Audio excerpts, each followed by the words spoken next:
What are you going to do with those pies, boys?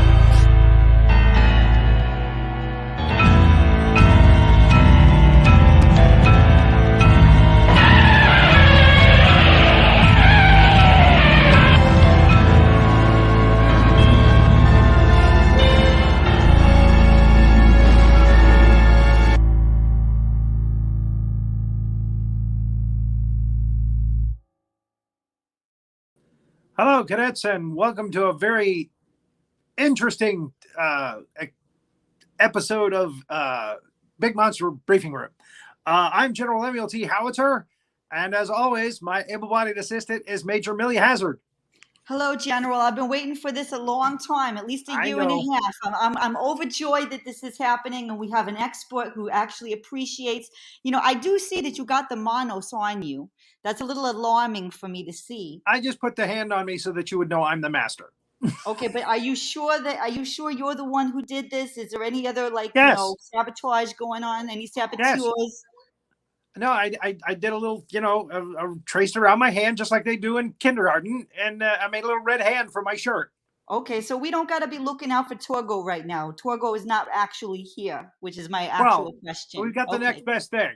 Okay, the next best thing. That's excellent. Because we have somebody that looks incredibly like Torgo, especially when he has his beard. And that's Mr. Troy Moore. I don't know about that. Okay, let's bring him on. I don't know about that. Troy Moore is very dashing and debonair and handsome, unlike Torgo. Well, so is Torgo.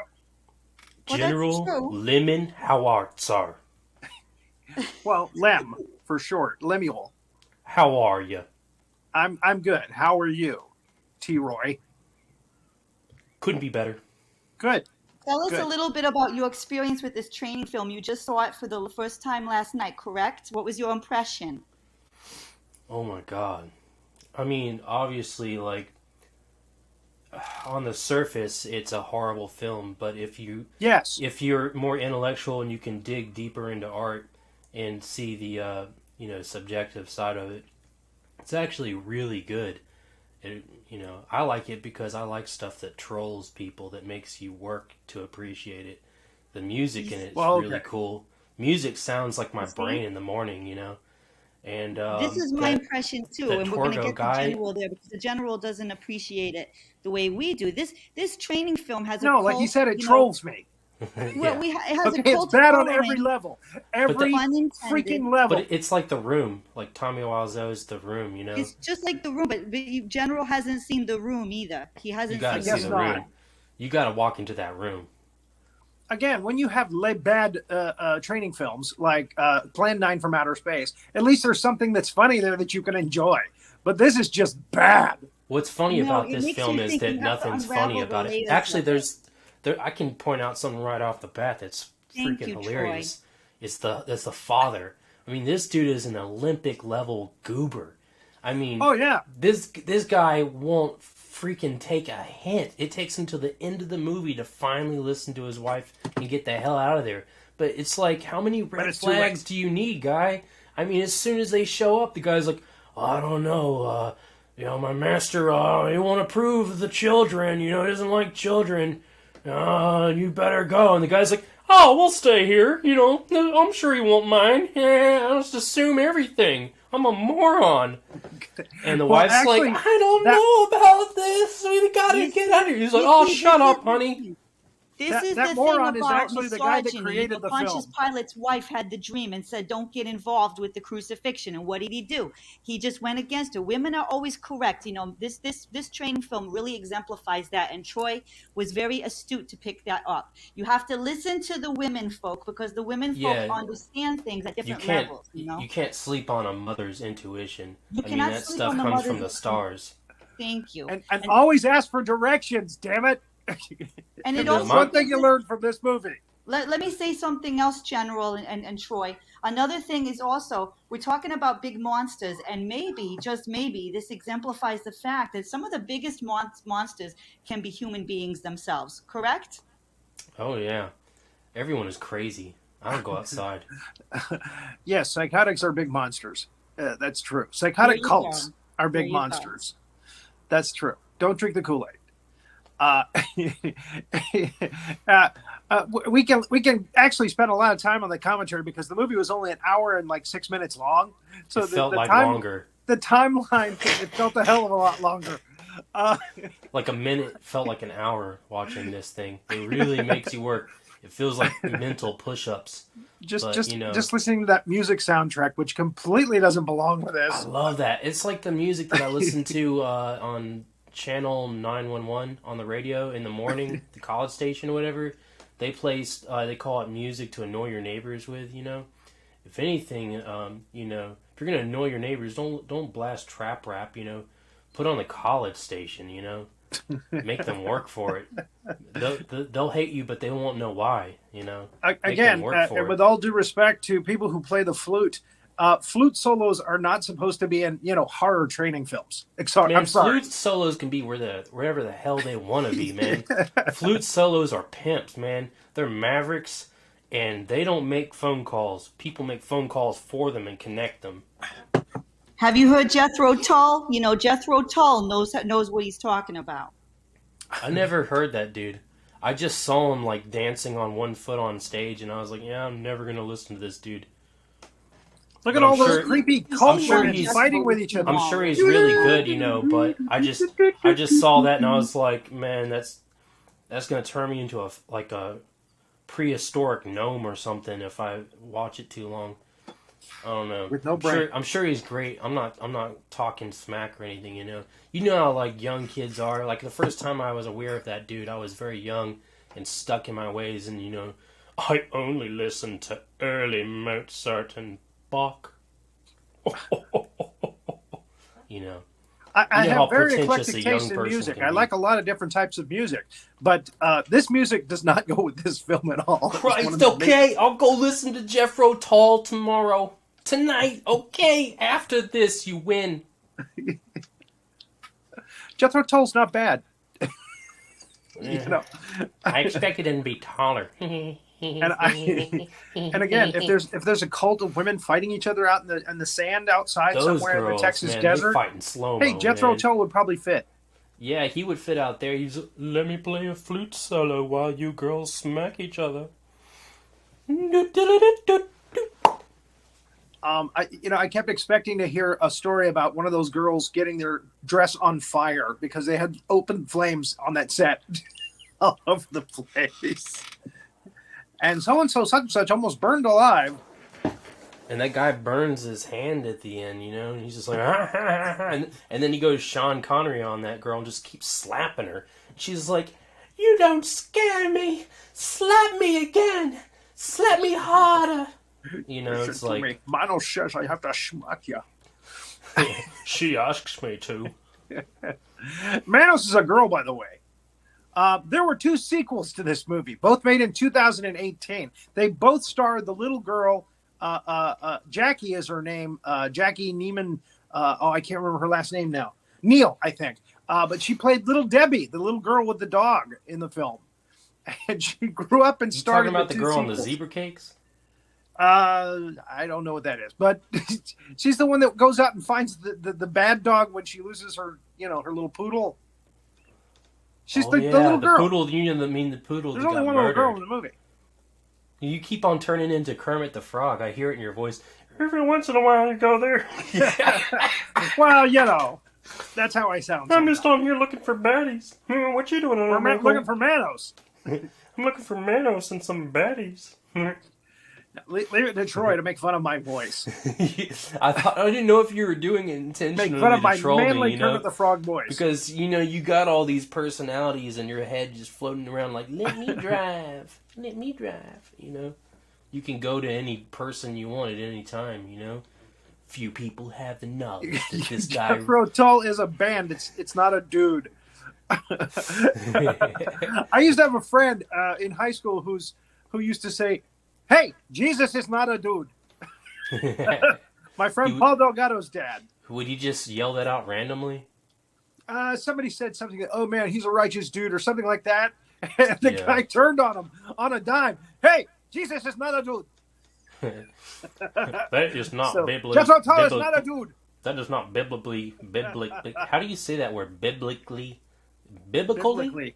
Yes, biblically. Are you saying biblically? Biblical. like a bibba in a This movie is so wrong on biblical terms. Bubba Gump bib indubitably. She's saying, "Get to the timeline, damn it." This movie's amazing. So what's funny is we start with this view of somewhere in Texas. I mean, this movie was made in Texas by a fertilizer salesman. The guy that plays the husband in this, the guy who's the major douchebag that you were talking about earlier, he's the guy that actually funded this film and made it. He directed it, he wrote it, he starred in it. And it is his legacy, his swan song. There is Cadet Aho, and there's a sign right there. Can you read what that sign says? Deloitte waste? Deposit waste. Yeah, it's talk about waste, like this movie. I thought it ironic that they should start with that. I mean, I'd pick this out of the trash can, though, and take it. I'm actually going to show this movie to my brother, soon, because I know he'll appreciate it, too. You must hate your brother. No, I got to return a favor and share something of value to him, because he brings me all the music. I'm sure he's going to love you for it. Yeah. So we get the couple. They're out there roaming around in the desert in Texas. It's dry heat, though. My gosh. And in the back seat is their daughter with her little poodle, black poodle. Not for long. See, now, even as a filmmaker, you should think, hey, why not juxtapose that black evil Doberman that the master has with a nice cute Wyatt. Yeah, the innocent version. White poodle. But no, they got a black poodle. Which you can't see. When he dies, you can't even see it in the dark in the desert. I like that it's black and that you can't see it. I make my lyrics and my videos like that so that you can't General read them. Doogie Howser. I told you that was going to stick from last week. There she is. She grew up. She starred in the 2 sequels. That's Jackie. She directed the film? I don't think she directed those, but she was called in. Actually, several of the cast members made it back for one of them, including the sheriff. The sheriff was still alive. He was in his 90s. And he plays the sheriff in one of the sequels. So there it is. The Return of Manos is one of them, and the other one is the origin story of Torgo. Is that a prequel or a sequel? It's a prequel. Prequel? Wow. So here we go. Manos, Hands of Fate. You can barely read it. So I did 2 slides of it so you could see it in the other trees on the other side of the street. The man part. The os part you can see in the previous slide. Man-os. There's a man hiding in the trees. By the way, yes, we have to cover our butts by saying that this show is not for kids. All right, you're going to hear cuss language. You're going to see gory stuff. Not on this show, but you're going to see gory stuff and on the show on a regular basis. Now they get stopped. Why? Because he has a taillight out, and they need to kill time in this movie because it's only 1 hour and 6 minutes long. This moves the plot forward absolutely in no way at all. The police doesn't say, hey, you guys are on a road to nowhere. No, he doesn't say that. He just said, you got a taillight out. Watch it, buddy. Hey, gee, go easy on us. Now, and we get lots of footage of the Texas countryside. Tanya Aho, she's laughing. We're making her laugh. The sheriff was a real low-down slinger in his 90s. Yes. I cannot find copies of the other 2 films. I'm trying to. I don't know why, but I'm trying to. So then we get the Valley Lodge. That's where they're headed to. and it's 10 miles down the road. And that's where they're what do they call those? An agent for like travel agent. Their travel agent told them this is where you need to go. To the Valley Lodge. Going to be a great weekend. Lots of women in white dresses, lots of fire. It's like a David Bowie music video. You know how if you're watching The Wizard of Oz and you put on Pink Floyd and you can synchronize it and it's like really profound? I think we should do that with David Bowie with Manos. Just pick a David Bowie record. No, Jethro Tull. And see if it all synchronizes. Jethro Tull. The master says. That's true, but then Troy wouldn't want to watch it. Troy wouldn't want to watch it? He doesn't like Jethro Tull? He doesn't like Jethro Tull. Okay. I was just, farting out my mouth. I'd totally listen to that dude, He was farting out of his mouth. Yeah, you know how people do that, We don't always mean everything we say, It just comes out your mouth and it just goes on everyone's face and then they have to smell it. Okay. Is that humans. like putting your foot in your mouth? Is that okay? It's like putting your foot in other people's faces and being like, "Look, smell it." Well, these two pop up every so often in the film for no reason at all, except to show that they make out. Yeah. They drink and they make out 24/7. Yeah, they're good at it too. They practice a lot. That was the one funny part about this movie that made me laugh. She's a booze hound. They just show up drinking and schmooching.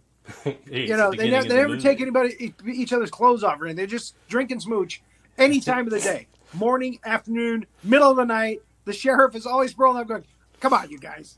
I want to go home and go to bed." He catches them twice. He catches them like 3 times. Was it 3? I think so. They're on screen like 4 times. There's the one time they just look at the car go by and they go, "Whoa, why are they going to nowhere?" Okay, that actually made sense. It moved the plot forward. Okay, we know that they're going to nowhere. Yeah. But other than that, there's no other reason to have these guys on screen. And they're all throughout the movie. At different times of the day or night, they're out there in his car making out and drinking. I think it's a contrast to the star couple of the film, which are constantly in trouble. This is like the mirror opposite reflection of a couple that has no worries. And every time that they get caught boning in the car, the officer's just like, "Geez, for real? Butt plugs? Just please go home. Go to church. Rinse your mouth out." Ugh. Every time the cops let them off. When are the cops finally be like, "Okay, that's enough. Really? Really in the Denny's parking lot? That's where you're going to do that? All right, you're going to jail now." When is it going to it never happens. This couple represents no consequence. There he is. So you're saying that there's some deep underlying message here that not necessarily, maybe who make out, but I like to see it that way because don't have the problems that parents who drive to nowhere with their kid. Yeah, they got no hang-ups. Where are you going? I'm going nowhere, man. Just here to smooch and drink. And the police are there. Dun, dun, dun, dun. And they pull up to a house to finally get directions, and they meet our hero. Did you just say a house that finally gets erections? Something like that. Torgo. Look, right when you said that, I look at this guy and look where he seems to be grabbing. This dude is so creepy. This guy. What's weird is that when you said he reminds you of me, but when I first saw him in the film, I was like, dude, that's me. And then when he starts molesting those women, they're appear to be in some kind of demonic coma. Just look. I was like, okay, I'm not that guy anymore. You don't act like him. No, you just look like him a little bit. Besides the raping or whatever it is, that he reminds you just how dazed and dumb this dude looks. I'm like, man, that's me. He's just so stupid. But the actor's name is John Reynolds. Yes, he was obviously very stoned when he made this movie. And no, there's no doubt in anybody's mind, where he is when he's making this movie. Somebody said that he has goat legs in like one of the reviews or something. That's how he walks. I can't unsee that now in my head. He's got goat legs. That would explain his awkward walking while he's just always like, I got a goat leg in my intestine. And the one time that I actually like the music is Torgo's theme. Because it is just bizarre, like him. Every time this dude walks by, it's that. It's out of all the different melodies and their personalities, his is the most awkward, and his is the most annoying in this entire film. Torgo is the reason this film is a cult classic. It sounds like his because Mystery Science Theater saw this character and they went, "Oh man, we can riff on that. We can really riff on that." And Mystery Science Theater turned this thing into a cult classic. Mike Nelson played this character several times as like a delivery boy, and it was really? hysterical. He played the same kind of character? He does it good. He played Torgo, yeah, but he was like a delivery guy delivering pizza or something, you know. And of course, it took him forever to do it, which was hysterical. What the hell is this on this pizza? It looks like a tiny lamb's leg. And he's got a little black hand on the top of his cane. Yeah. There's no explanation for it, other than the fact that his hand, he gets burned and pulled off, and they throw it to the floor. For no apparent reason. Forgot about that. Yeah. So maybe it's foreshadowing. This little black hand used to be my hand in the future. My germs. But it's like a monkey's paw. They're doing a little homage to the monkey's paw. Anyway, he's wearing this is prime costuming here. He's wearing like one of those tan overalls that the mechanics wear. They also wore him in the Ghostbusters movies many years later. Jumpsuit? Yeah, like a jumpsuit kind of thing. But he's got an old beat-up coat, like baby blue coat over it, or gray coat over it. And then he's got the beat-up hat, and again, the cane. The cane is very important to the Torgo look. And his eyebrows, I didn't even notice this until I watched it this week for the show, is his eyebrows look like a cat's eyebrows. They're way out there. Yeah, they're like owl eyebrows. Exactly. It's like, what the hell is that? What's the deal So with there he is jumpsuits? on the move. I'll get your bags, even though the master won't like it. And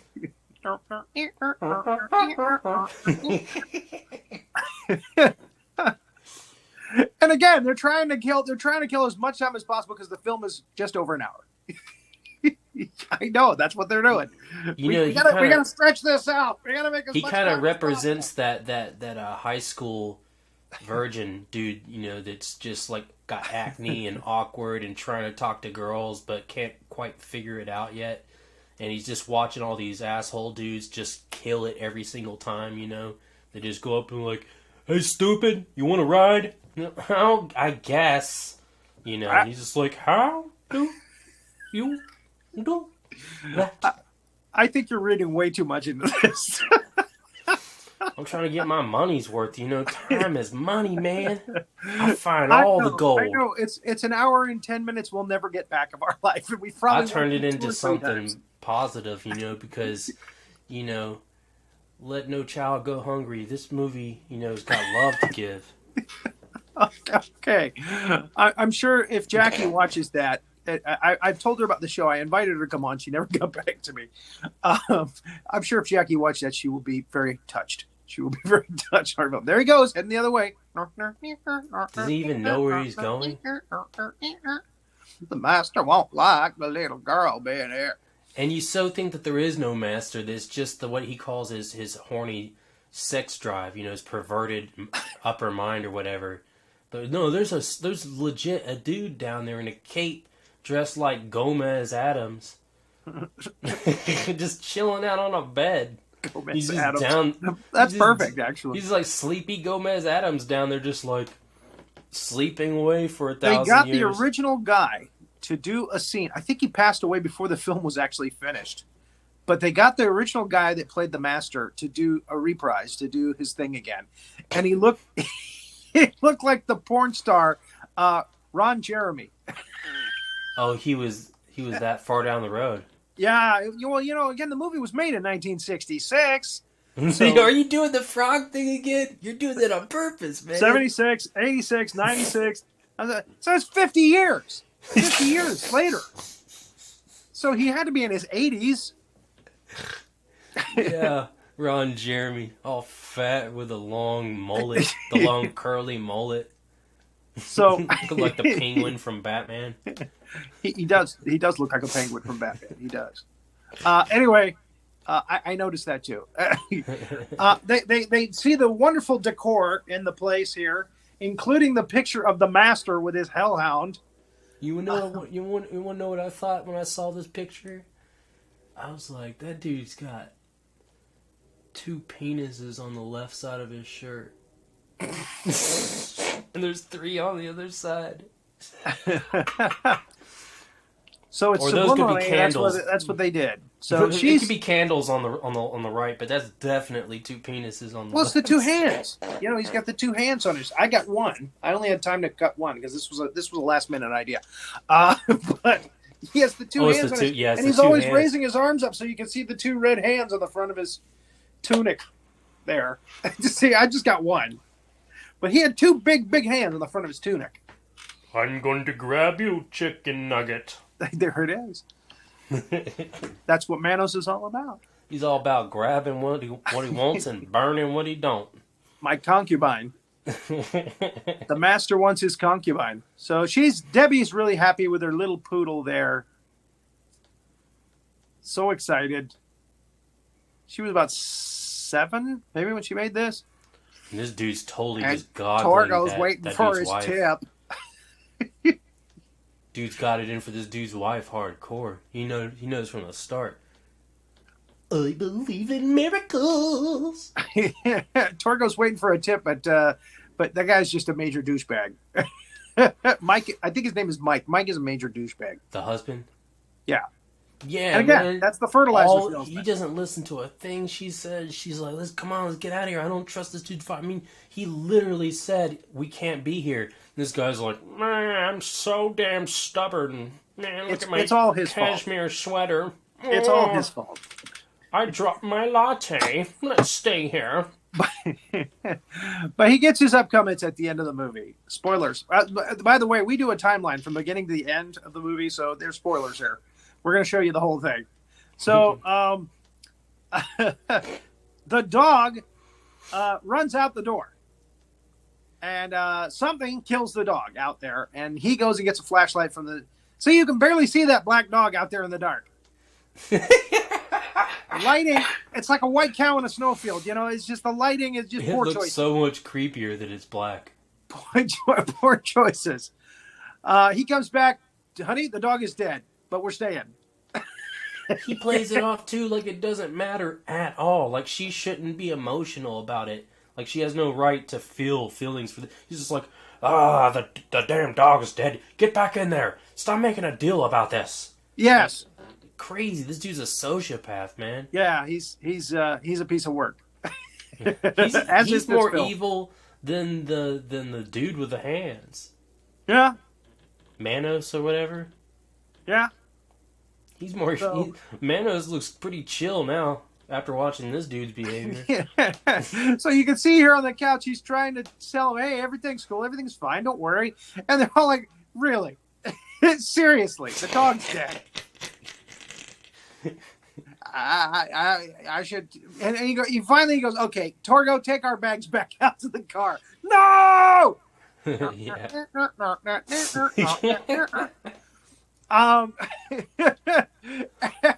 he goes out to start the car, and now the car won't start. Of course, Torgo's messed with his distributor gap, is my guess.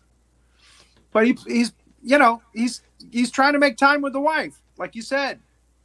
Oh, yeah. This is probably the creepiest scene ever filmed in cinema history. Her milkshake done brought his boys to the yard. That's one way to put it.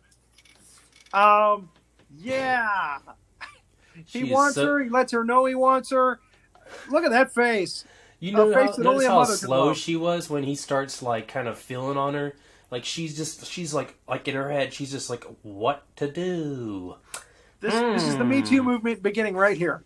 She's like, well, I could shove him. Yeah, it's a good thought.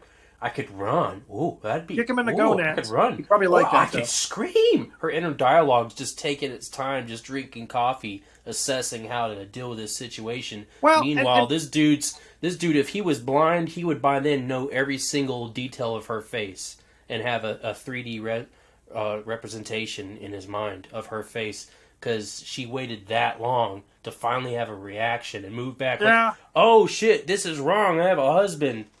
For a second there, I was going to let you do it, and then my mind kicked in. Yeah, he kind of, fondles her hair some, and really that's as far as it goes, because she puts a stop to it. Sort of. Still, it's pretty gosh darn creepy. Are you touching me? Oh my God! Stop touching me. These are Texans.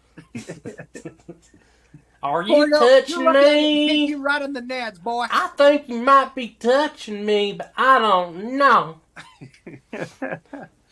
So stretch it out. We're about an hour and 3 minutes now. I thought you were playing with silly putty. Ooh. So she agrees not to tell the husband. Now, why? Just tell him. This dude tried to molest me. Let's get the hell out of here. Let's go. Torgo, and I lied, and I told him that I wouldn't tell you, which was totally a lie, because I'm sane and rational.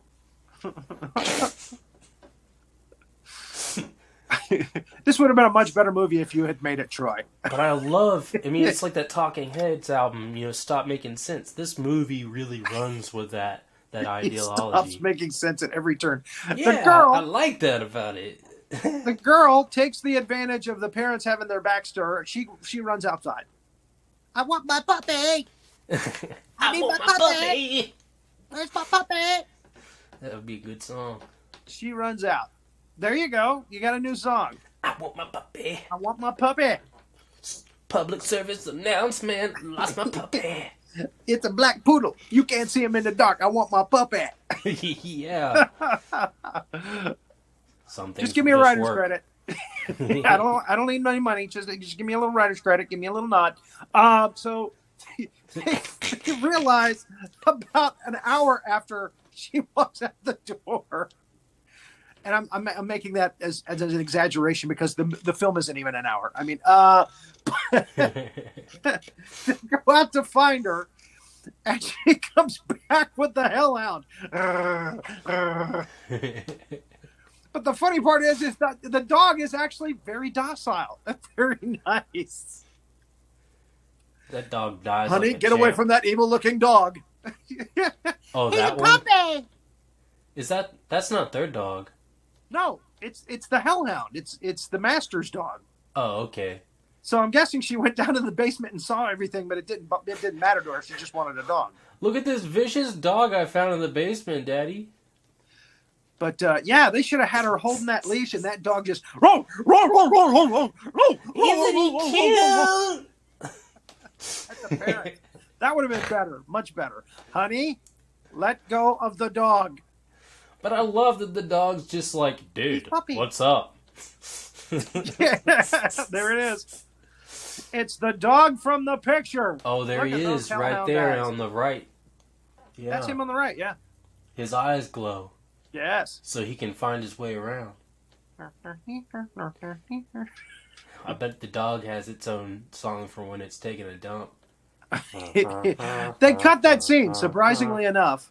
I told him to keep it. Yeah, the rest of it's shit, but they decided to cut that scene. Sorry, you set me up beautifully. I had to take it. Alternate endings. So they're back. They're back on the sofa. Starting over from scratch. Honey, why did you go get that evil hellhound? Every time they go to the sofa, it's time to laugh. They should be walking out the desert, heading back toward the main road. Damn be the snakes. Damn be the bats. Just keep moving. They're on the sofa. Meanwhile, downstairs, Oh, is he waking up now? Where's my dog? The dog is right next to him again. The dog it's in both places. Must have gone back down to the basement on his own. He knows where to go to get fed. The master wakes. The master wakes. The popcorn shakes. And at first, we can't see that he has two big hands on the front of his tunic, which mirrors the picture, the painting. Looks we just like see it two sea otters kissing. It looks like he might have like a little cape on with a red lining or something. Typical for these kind of movies. Those chicks look like they're in a new wave band. Let's call Tom Chester. They're dressed in these I don't know, togas, wedding curtains. Wedding curtains. There you go. And they're kind of pale and ethereal, and got evidently that red when he thing sleeps, in the front. When he sleeps, they lean against the pillars and sleep too. So they're leaning. I thought maybe they were hooked, like they had nuts and bolts, like surgically implanted in their back I don't know. Something. My feeling is that they probably have Velcro on the back of those. Yeah, curtains. Velcro would work good. Like white Velcro on the pillars. Unless one of them has a really hairy back. So at this point, it's time to undress. This was my favorite part of the movie. To be and honest. Torgo is there. Hey, woohoo! Look at his expression. He's like, "Hey." That is the most expressive Torgo is in this movie. Most of the time, he's just. Keanu Reeves is my son. Do you think that at this moment in the movie, I take that back. At this small moment, like he's more sophisticated? No. Or would you say he's just like even more dumbfounded because he's been overcome by his libido? I think that's where Torgo conks Mike over the head and ties him to a tree. I'm pretty sure that's what that is. I don't think Torgo. No, no. He's a one-track mind. He's thinking about. I think he's a lot smarter than people think. I think he's just socially awkward. Perhaps. He's actually a genius. Oh, he's a genius. Okay. He's got like 15 patented inventions. You're still upset that I said you look like him. He invented the hot dog wind chimes. Hot dog wind chimes. That sounds like something Torgo might do. He sells them at Cracker Barrels. You got a love on your boy. So the master is continuing waking up. Evidently, it takes a little while for him to shake the grog off of him. Look at that dude's Mario mustache. He definitely has a porn mustache. It's a Manos. Middle of the night. Here we are back out there. The police. Hey, will you guys give it a rest? Will you go somewhere and get a room? This is strike 2. You horny lovebirds. And then we see the hands. For the first time. I mean, we see that the hands have been stitched onto the front of his tunic. Isn't this cool? I got 2 hands on me. Big red hands. Bloody hands, man. And he's got that hair point that he has coming. The hair, I think it's kind of a comb over, but forward. Yeah, I think that's what it is. Over. I think because he's relatively bald in the sequel. No, he's very bald in the sequel. Let's put it that way. He dresses his head like a Volkswagen Beetle. There you go.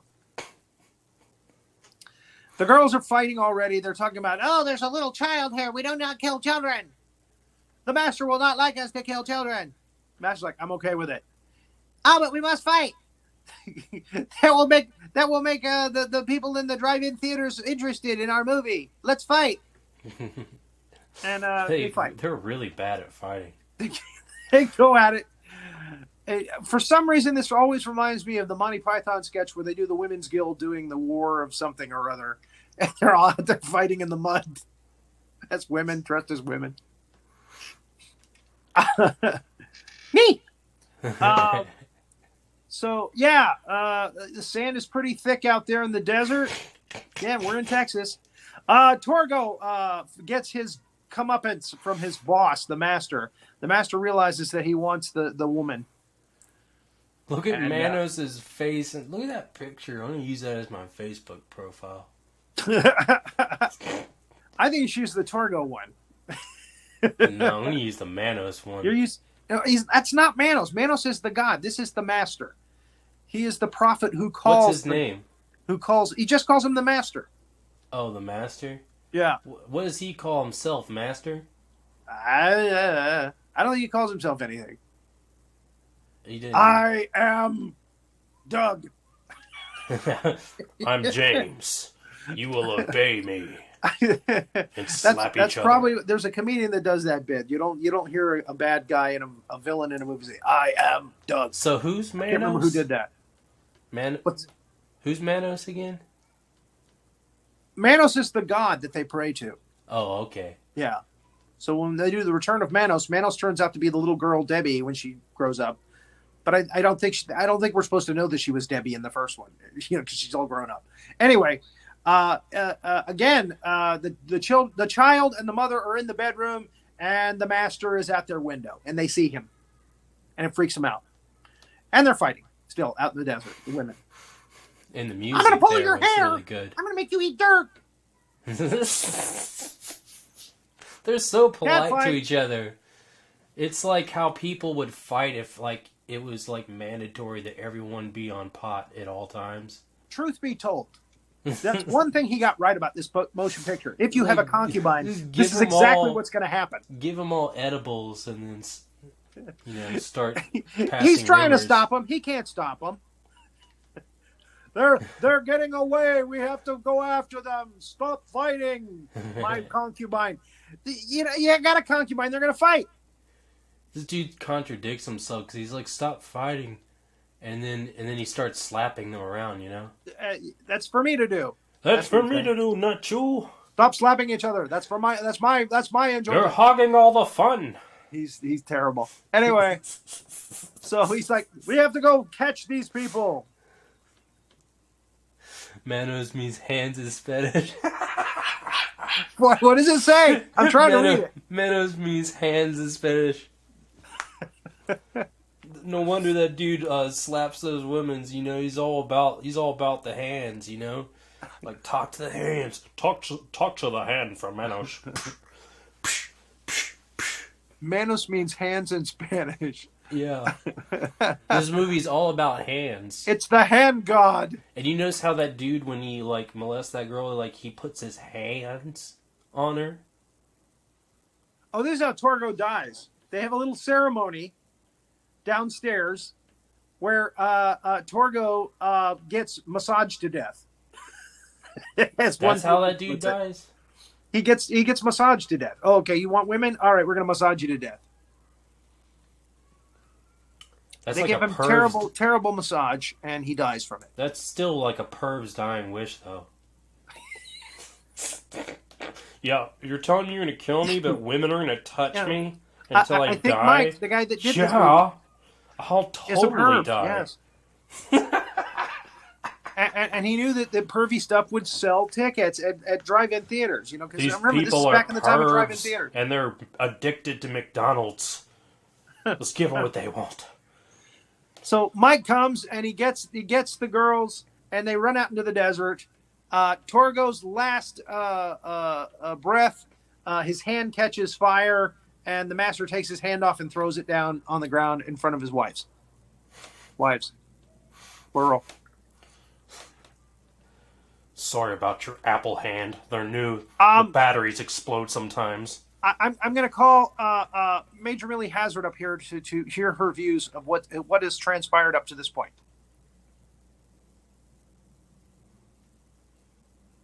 Well, I think we can all see that what happens when you put some crazy guy who looks like Freddie Mercury, but he's not quite as good looking as Freddie Mercury, in control of a situation.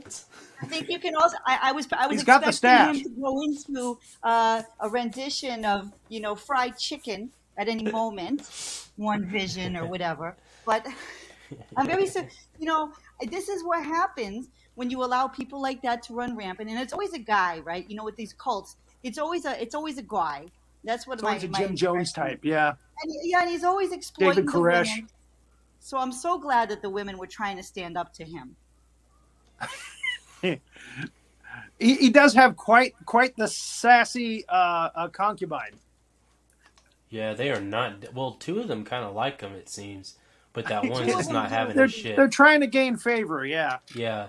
So they don't get smacked around. Smack the blonde one again. So typical. You love us brunettes, but smack the blonde one again.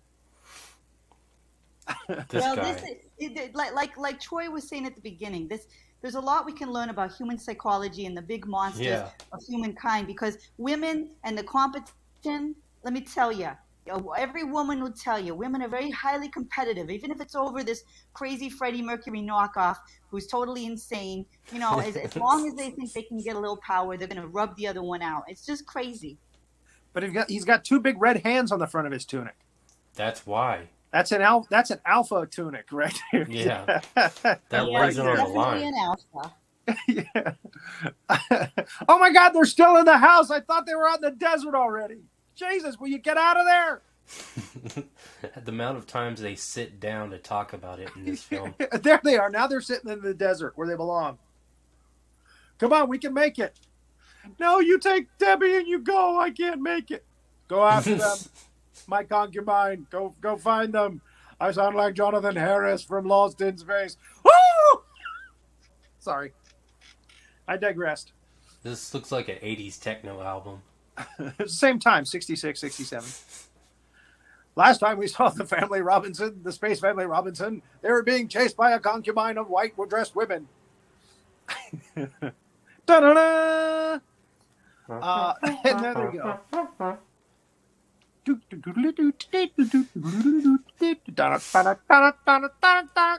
All the music in this movie is That's like what Manos and the Master, they should have been on Lost in Space. Yeah. What the hell are they doing in their own movie? They should have been on Lost in Space. That would have made better sense. The music really speaks for the movie and the flow and the vibe and the overall thought process behind the movie. The music totally embodies that to the 10th degree. Yes, there's a big chase scene going on right now, and what we're hearing is flutes and other woodwinds.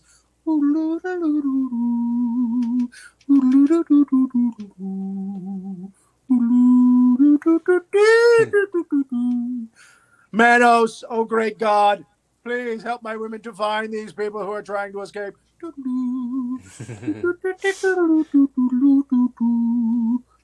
What, no bongos? Come on, man. Cowbell. I need some more cowbell. Come on. It's crazy. I mean, seriously.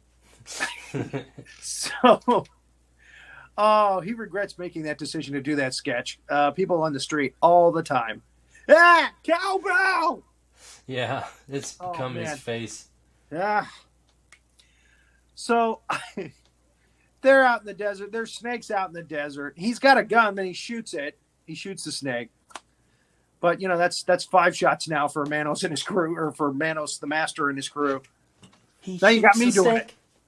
He shoots the snake. I'm gonna make that a song too. Daddy, I'm scared. Oh yeah, now you're scared. When we were on the sofa a few minutes ago talking about it, you were fine.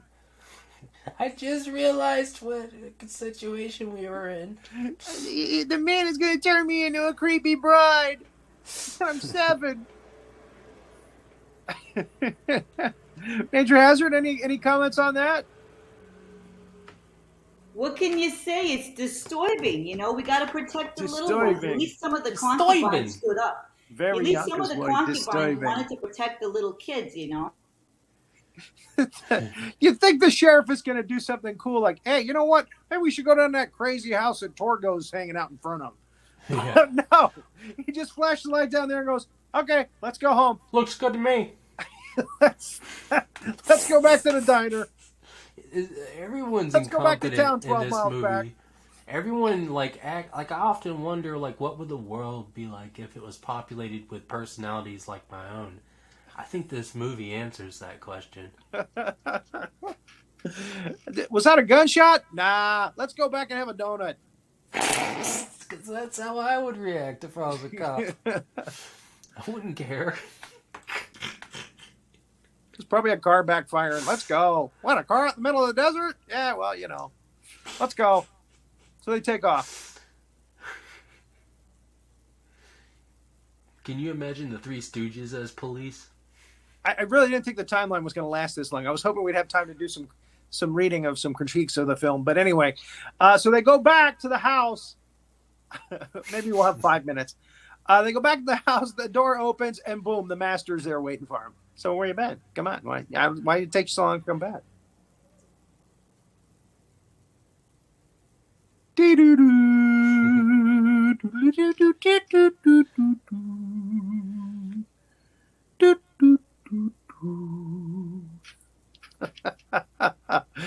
he shoots at the master, and it doesn't seem to have an effect on him. Next day, hey, more long shots of the lovely countryside there in Texas. Two hot babes. Well, anyway. Like, we're going to have a great vacation at the lodge. Yeah, I can't wait to get there. We got a nice. Everybody in this movie likes to drive a rag top. Let's put the hood up. Let's put the top up. It's starting to rain. Let's go. And we see more desert. So we know where they're headed. They go right past, and then they are first thing in the morning. They're going at it. Hey, where are they going? Oh, they're going to that crazy place again. And when they get there, who's at the front door? Is it Torgo? No, it's Mike. The master won't like it if I take your bag then. I take care of the place when the master's asleep. And then they show the girls against the pillars, and there's the mom and the child. That's creepy. The little kid turned into one that's occupied. That's really creepy. I didn't watch this far. Did you fall asleep, did you?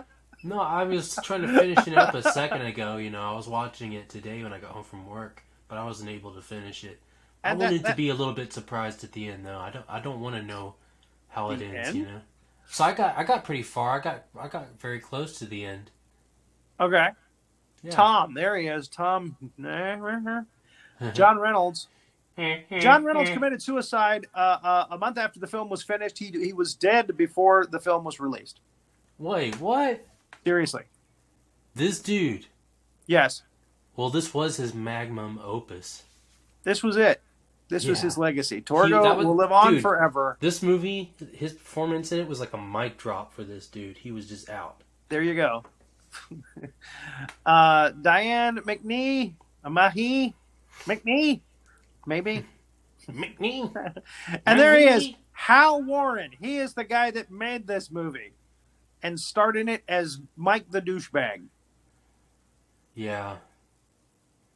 A douchebag would have. He's a fertilizer salesman, and he really knows his fertilizer. Yeah, you know, hats off to that dude for making this movie, man. He got it made. He definitely excelled in the art of making people feel uncomfortable, making you feel like you're jogging with like two that's other such legs, a nice way of putting it. Two other legs that aren't yours, you know, and you're trying to jog through a grocery store, and the floor is covered in like oil and stuff for no reason. That's how nice. The movie makes you feel. But, you know, you got to give yourself to it. You just got to, like, let go. Let go of the hands. Get the hands off your nipples. That's what I did. Yeah, you know. You got to remove let go of the Manos. You know, life puts its hands on you. Through jobs, through court, all kinds of things, you know. Through court. Sometimes the hands are up your ass. Sometimes they're in your face. Sometimes they're in your ears. If you're a ventriloquist puppet, yeah. Yeah. Man, that ventriloquist dude yesterday was really talented. Okay. I don't know if you saw that on Live on the Mic or whatever. The dude was really good. All right, I'm going to read some reviews here that are on IMDb. These are really funny. I should note here that I sort of like bad movies. If it's amusing and campy, I'll cut it a break. But Manos is different. My God, what can I say about a movie so bad that it makes Plan 9 from Outer Space looked like Casablanca. What can I say about a movie that has endless loop scenes of driving, the worst evil henchman in movie history, the lamest dialogue this side of first grade Hebrew school play, a movie that seems to have was put together by people with utter contempt for the audience's intelligence. All I can say is this: it seems that the master's prayers to Satan have been answered. This movie is pure hell. Okay, this one's for Major Hazzard. Equaled in clarity of vision and flawless execution only by the greater works of Orson Welles and Alfred Hitchcock. Brilliant independent film, Ashur, Hal Warren's Manos, The Hands of Fate, transcends its genre to do everything that it should and even more. Not only is it a riveting edge of your seat entertainment, it also boasts a psychological depth unequaled by any other horror movie. Yeah. Achieved mostly through John Reynolds' Oscar-worthy, divinely subtle performance as the tormented, tragically misshapen caretaker Torgo.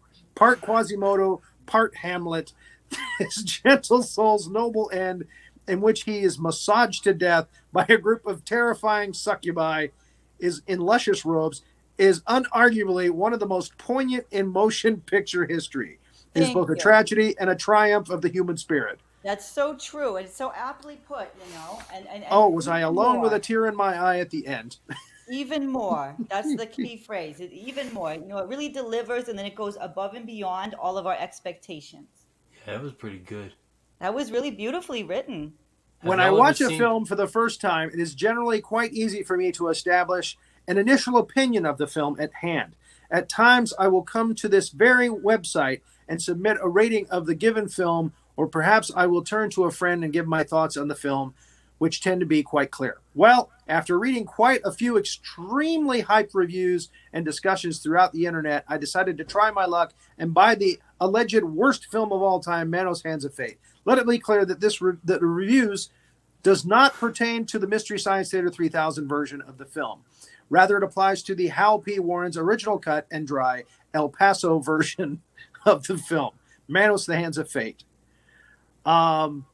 It's painstakingly difficult to near impossible. The film leaves a quaint, surreal, and indecisive effect upon the viewer, which is what leads to the formulation of this strange conclusion.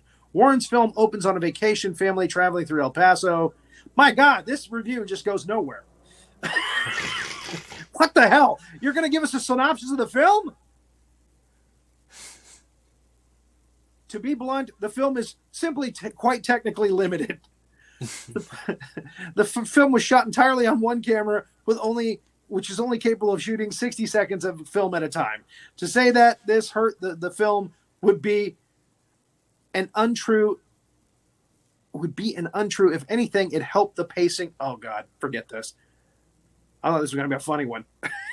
I thought you was thinking too much about it. I guess so. You doing too much. Bad movies make good MST. Amazingly awful. The leading man is a Frank Zappa lookalike with only a fraction of the talent Zappa being dead has. He does look like Zappa.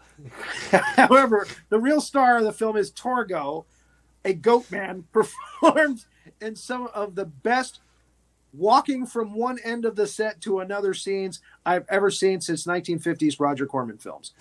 Finally, the fights. Come on now. The fights, or are they orgies, between Manos and his wives, which are asked to believe to be deadly and utterly hilarious. MST version of this incredibly dreadful bit of 60s trashola is one of Joel and the Bot's best. But even their antics fail to make this movie wholly tolerable. For insomniacs only.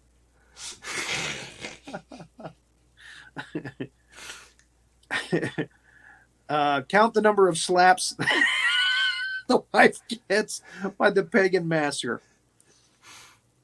1 star is a bit harsh. At least 2 stars for being an unintentionally comic effort by a fertilizer salesman. The story is about a family who lose their way on the road, long drive in the desert. The film is bad, but it's a brave attempt considering the budget. The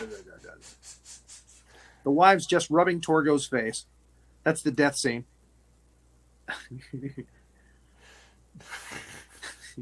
Has secured a place in cinematic history.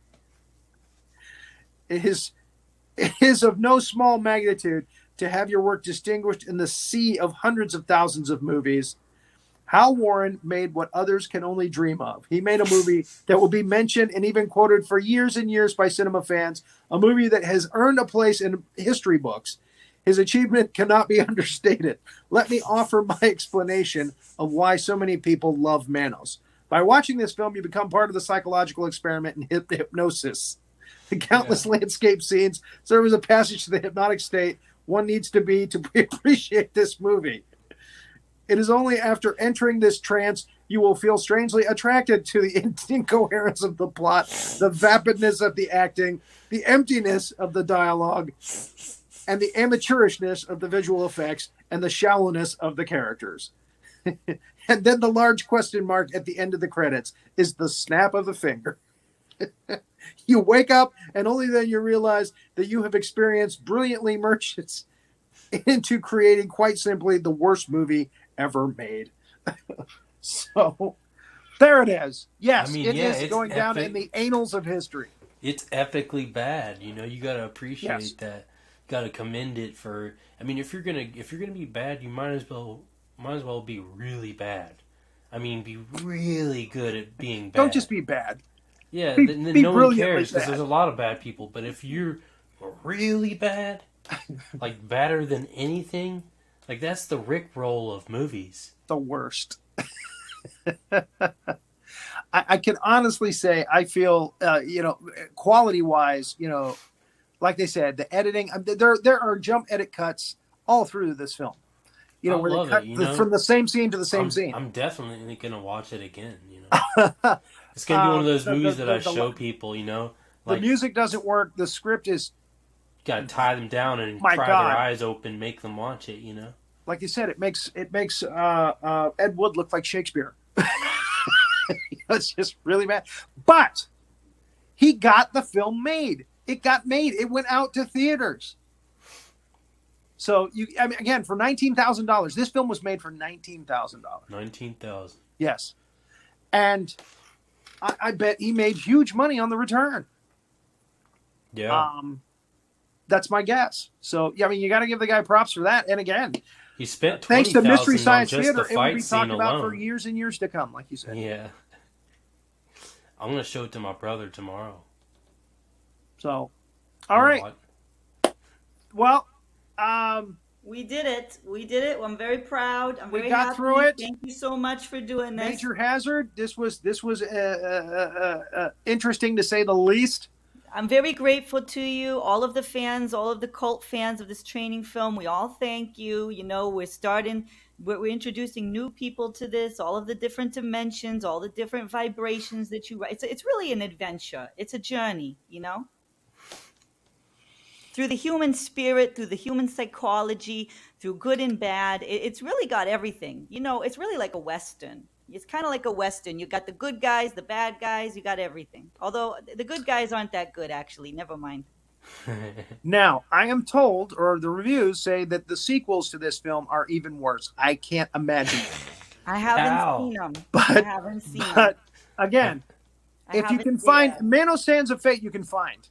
We should do the Beastmaster. If you feel that you want to see if you can make it through it, if you want to, do the endurance run. We should do We should do the Beastmaster on here. Beastmaster. Yeah, that's another one. With Mark Singer. Yeah. The ferret was my cunning. The fox was my insatiable appetite. If we do it, we'll call you in to help us with it. That's for sure.